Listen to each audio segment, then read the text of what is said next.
When 7-Eleven approached its 75th birthday, the chain decided to celebrate by giving customers free drinks, marking the first national free Slurpee Day. To date, 7-Elevens around the world carry on this tradition by giving away free Slurpees to their first 1,000 customers annually, amounting to around 7 million free Slurpees a year.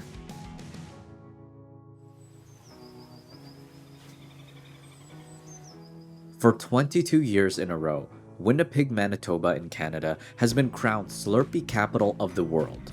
An average of 8,300 Slurpees are sold each month in the city. In an interview, Dale Shaw, 7-Eleven's marketing manager, revealed when it's minus 40 degrees Celsius in Winnipeg, people are seen waiting in line for the bus with a Slurpee in hand. The city is such a fan that they even named the street Slurpee Way. Today, Omar's legacy lives on.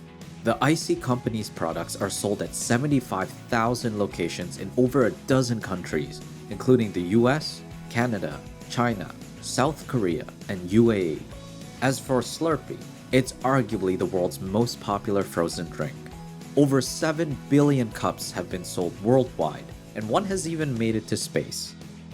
When asked about the key to his father, Omar's success, Ron Nedlick revealed, he had a way of telling when things were going to be good ideas and when they weren't. It's kind of remarkable. It took a huge sacrifice for my mom and dad to do this. We weren't very wealthy at all, but he decided that was something he needed to do. He was tenacious. This is the story of how a truck driver turned entrepreneur accidentally created a $1 million product. For more inspiring stories about today's most successful brands, don't forget to subscribe to our channel.